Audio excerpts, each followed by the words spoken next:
All right, so for day 2 of addition, multiplication, polynomials, we'll be doing some review. But first, I want to talk about building polynomials. This was a little confusing because I forgot to talk about it in the last lesson. I put an explanation on the uh, A assignment, whatever that one was called. We're on 20A, lesson practice. If you go there, you'll see a written explanation of this. But when we build polynomials, all it's asking you to do is make a visual of each one. So a polynomial with what we're doing have 3 terms. We've got the x squared term, the x term, and the constant term, or the 1. We represent these. X squared is a square, x is a skinny rectangle, and then the constants are a small square. So if I had, let's say, 2x squared plus 4x plus 6, that would be 2 big squares plus 4 skinny rectangles plus 6 small squares. How you organize these is up to you, but that's how you would do that one. If, let's say, it was negative, then you would fill in the picture. So if we had negative x squared minus 6x plus 4, well, our negative x squared, the big square, we would fill in. And then we've got 1, 2, 3, 4, 5, 6. Those would all be filled in because they're negatives. And then 1, 2, 3, 4. All right, so when it says build, that's what it's looking for you to do. Those are questions I have to grade because they're drawing, so they're not going to give you automatic. So go ahead and build these 3. So for the first one, x squared is a big square, and then plus 1, 2, 3, 4, 5, 6.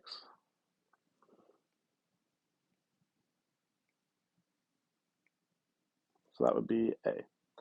For B, we see there's no x squared term, so we've got 4 of the skinnies, and then minus 6 of the small squares.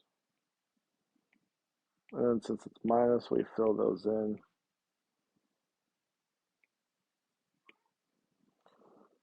And the last one, we've got 3 big squares, 3 skinny rectangles filled in, and then 3 small squares.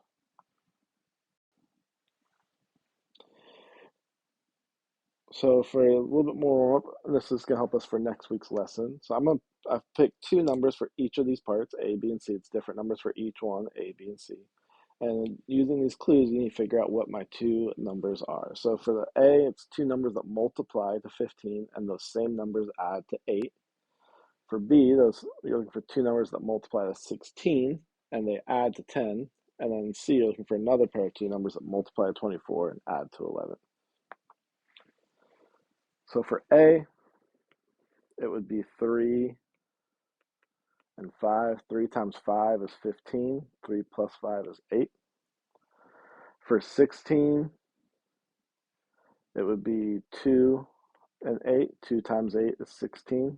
2 plus 8 is 10. And the last one would be 3 and 8.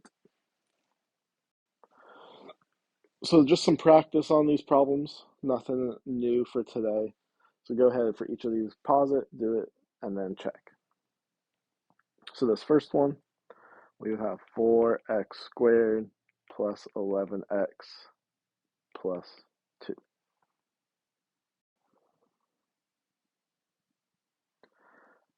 Number 2, we get 9x squared plus x minus 4. Notice how I didn't put a 1 there. You can, but on formative, it would say it's wrong. So just get in the habit of not putting a 1 there. You don't need it. This one you can align like we did for the other two problems, or you can start working on understand what's happening here. So it's basically combining like terms. We've got this negative x squared plus this positive 2x squared. So that's going to cancel one of these x squareds out, and we're going to be left with just an x squared. Then we've got plus 2x and minus 4x. Because the minus 4x is bigger, it's going to keep the sign. And we've got negative 7 plus 7. Those cancel each other out. So we're just left with x squared minus 2x. A little review for multiplying binomials. Remember, a binomial is a two-term polynomial, so it'd be something like x plus 2, x plus 3. When we are multiplying these, every part has to be multiplied by every other part. So what the first looks at is the first part, so that would be your f. And then outside are the outside terms, so that would be your o. And then inside are the two terms on the inside of it, I and then L. X times X. Remember, you can pause these before each time to try it yourself. X times X is X squared. X times 3 is 3X. 8 times X is 8X. And 8 times 3 is 24. So X squared plus 11X plus 24.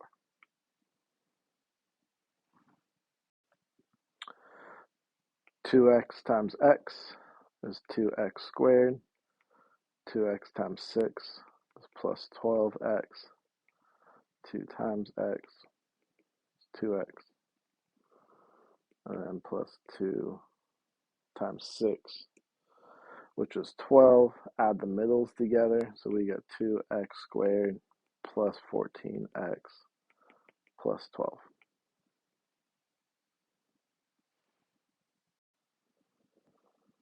X times 4x is 4x squared. X times 3 is plus 3x. Negative 5 times 4 is negative 20x. And negative 5 times 3 is negative 15. So we got 4x squared minus 17x minus 15. And there are the assignments to be completed this week. Don't forget, if you have questions or need help, always you can email me. You can send a message through formative. Make sure you're asking help, and I will see y'all next week.